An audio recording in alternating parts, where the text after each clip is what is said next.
Queridos do Senhor Jesus Cristo, glória a Deus.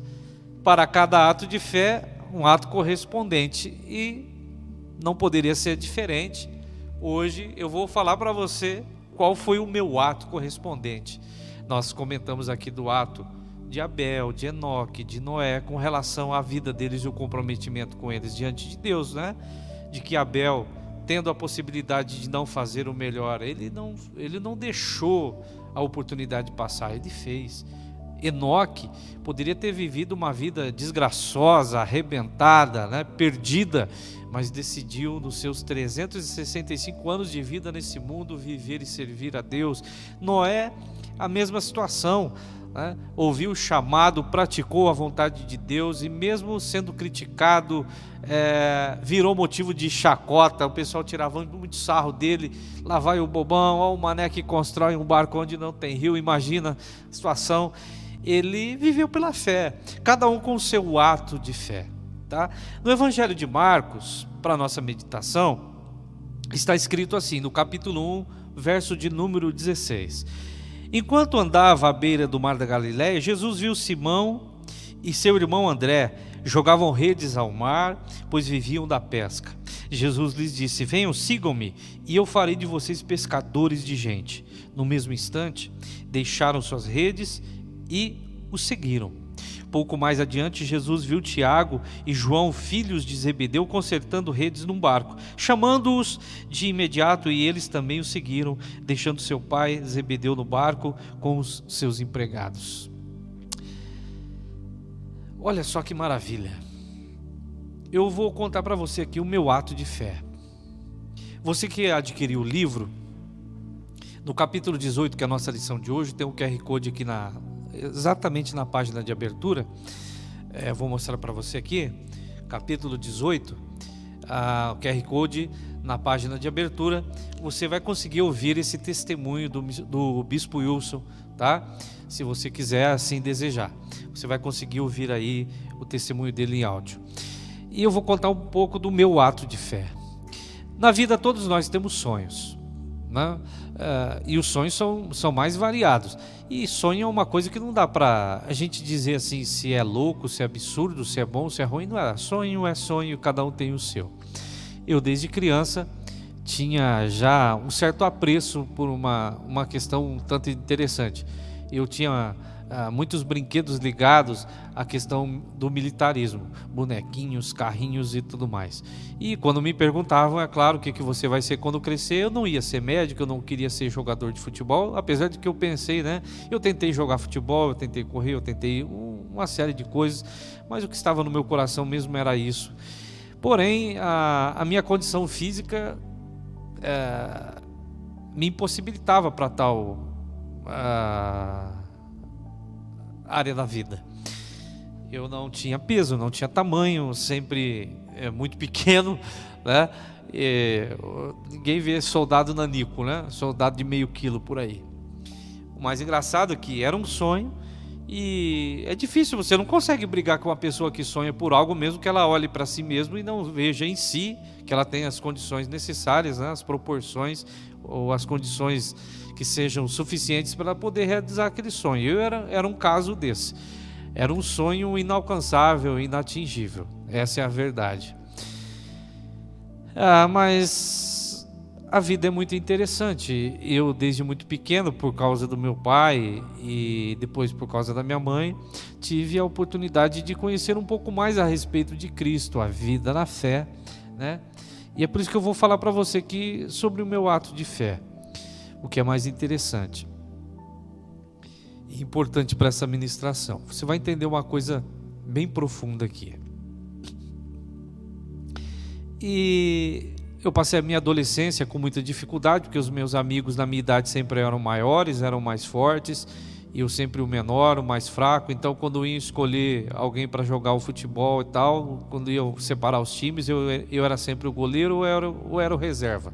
Era sempre o cara que sobrava, por causa do tamanho, da falta de força e tudo mais, né? E eu fazer um passeio de bicicleta, uma corrida de bicicleta, deixa o Jean aí na frente, porque senão, puxa, era sempre aquele... Lembra do café com leite?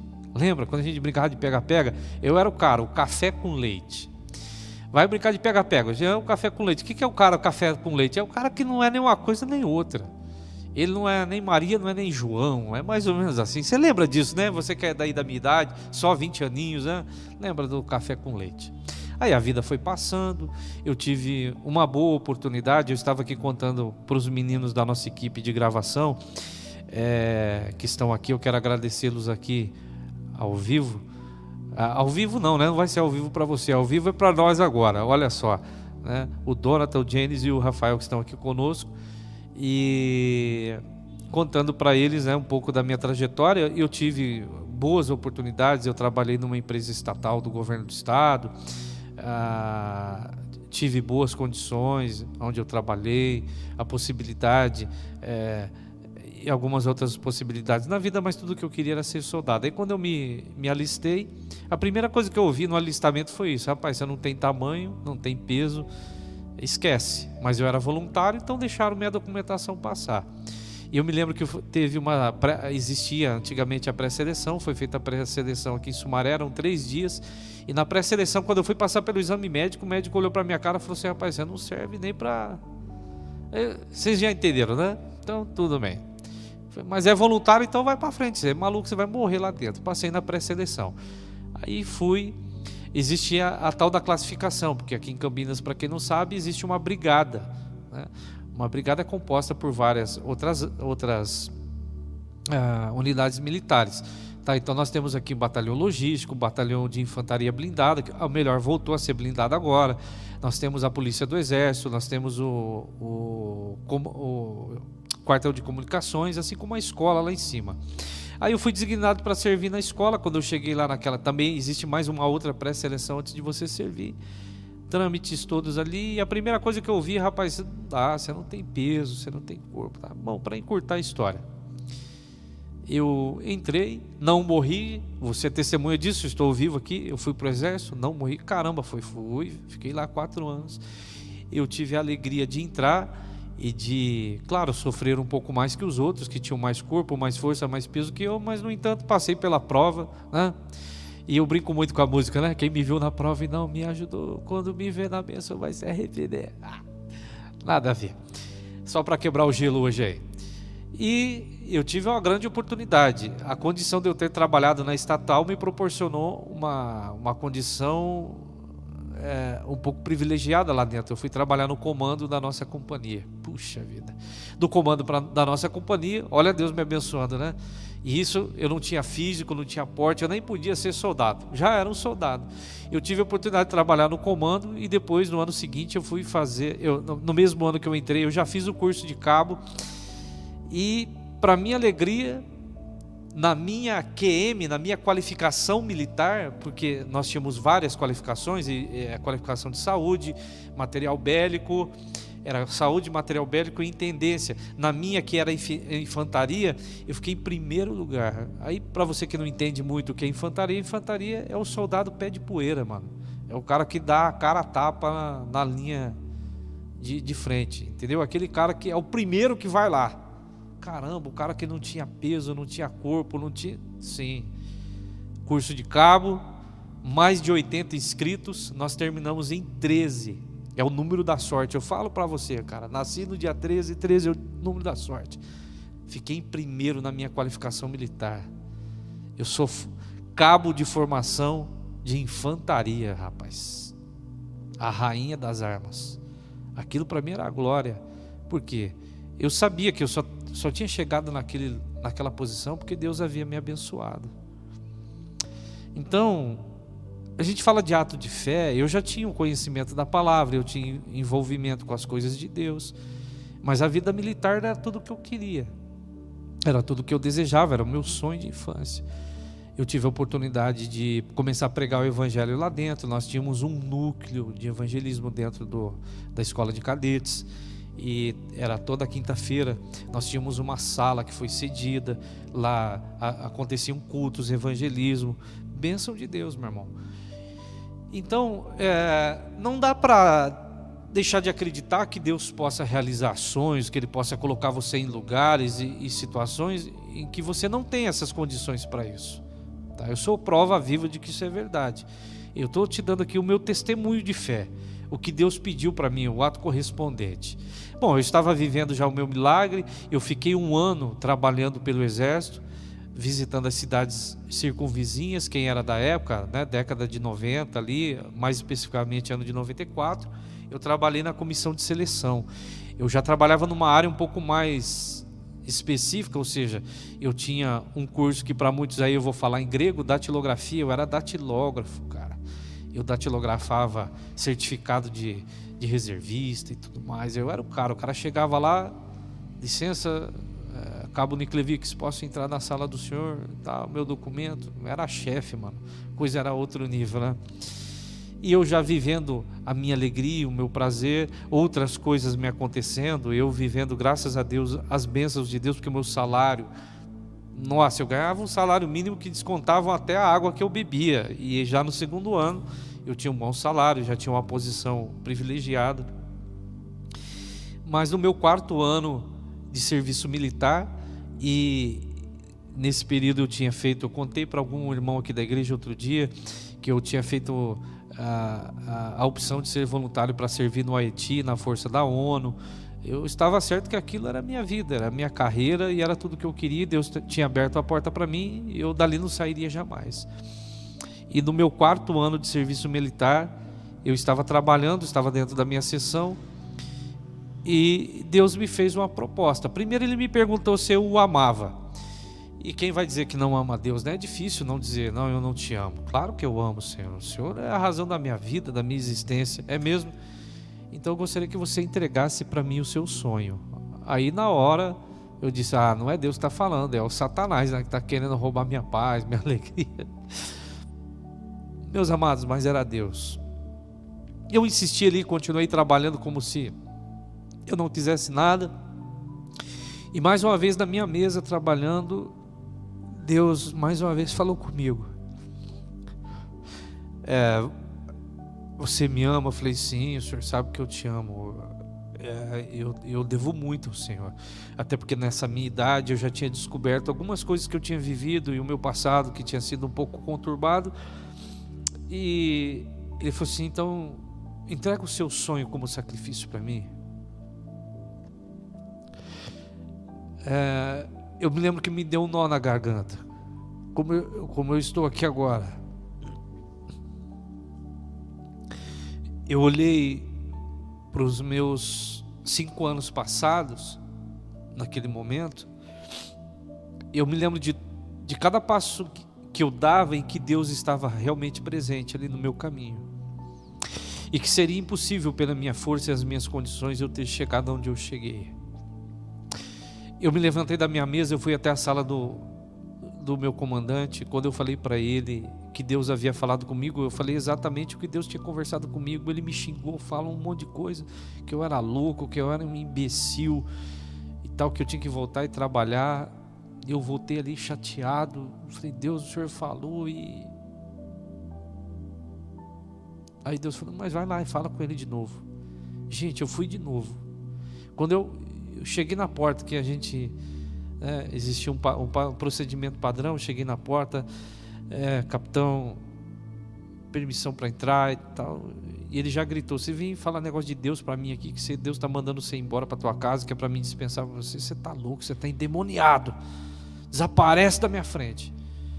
Eu virei as minhas costas mais uma vez, eu me sentei na minha mesa e Deus falou assim, não, já está tudo feito.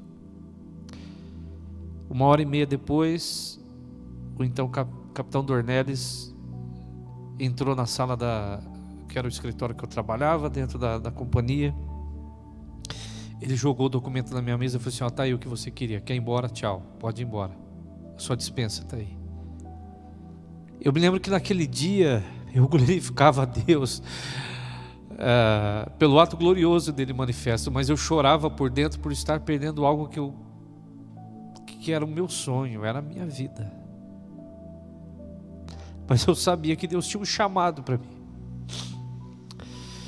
Eu saí entregando meus equipamentos, devolvi armamento e tudo mais, e eu ainda tinha que me apresentar no outro dia para assinar a documentação, que era a dispensa.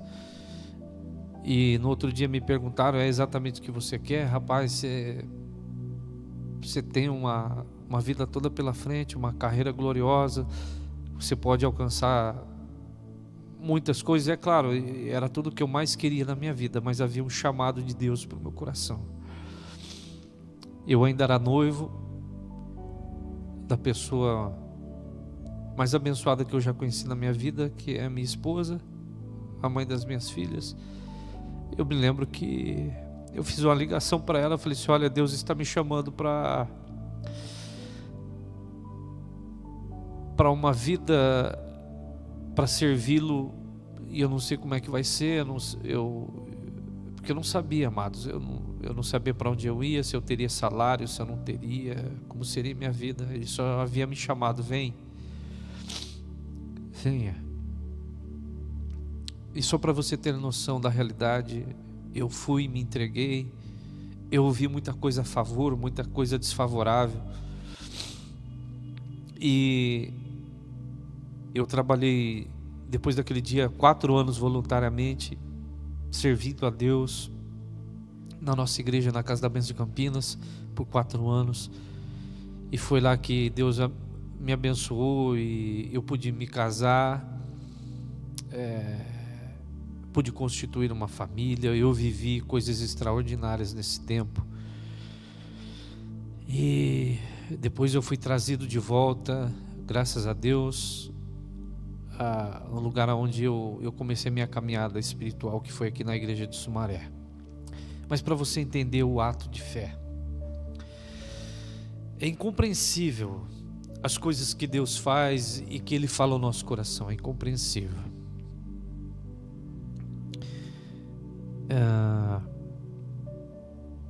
Eu resolvi entregar minha vida para Deus um dia, e por mais que eu não compreendesse as razões pelas quais algumas coisas aconteceriam, Ele me chamou para viver essa vida de fé.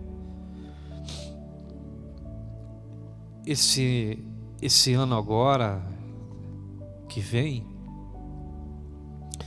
que é o ano de 2022,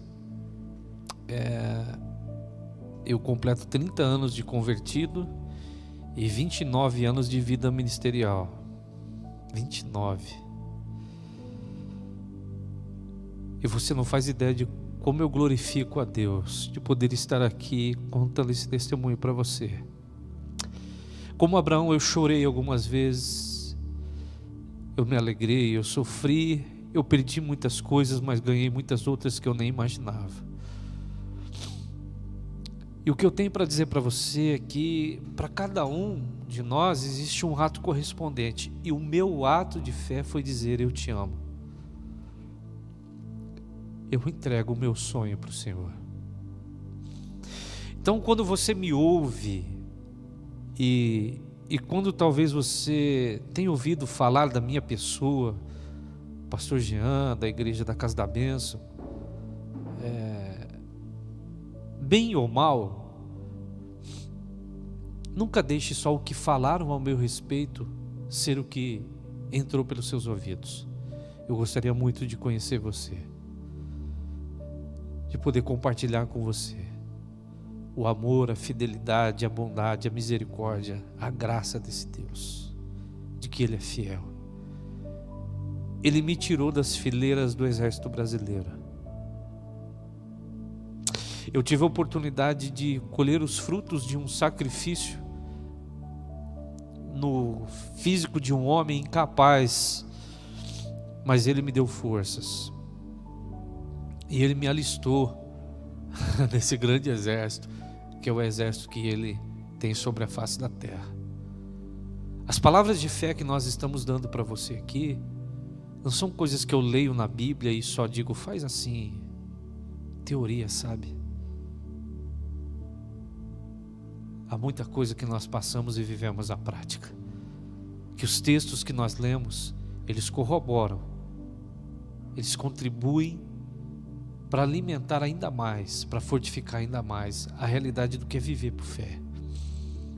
São 29 anos servindo no altar. Nesses 29 anos, como eu falei, eu falhei, eu errei, eu tropecei muitas vezes, mas eu sei o caminho, o lugar onde Deus está nos levando, e sei por onde Ele pode te levar. Tudo que nós mais desejamos é que, se a fé morreu dentro de você, é que ela seja curada e você se levante hoje em nome de Jesus Cristo. Que se alguma coisa partiu, destruiu o teu coração, a tua vida, a tua alma, se você se desgostou religiosamente, se decepcionou com Deus, igreja, com sacerdotes, com homens, eu quero te dizer uma coisa: Deus não decepciona. E eu tenho a certeza que, se o seu olhar continuar fixo em Jesus Cristo, a sua vida de fé nunca mais vai ser a mesma. Que a graça desse Senhor Jesus Cristo, a quem nós amamos, confiamos e a Ele colocamos a nossa vida, a responsabilidade, possa estar sendo revelado agora para você. Este é o meu ato de fé no nosso 18º passo no nosso devocional. Se você gostaria de adquirir o livro, entre em contato. Você pode entrar em contato através do próprio vídeo aí nos comentários. Amém? Um grande abraço e que você nos acompanhe e Deus esteja te abençoando hoje e sempre. Até amanhã no nosso 19º passo. Assim seja. Fica na paz.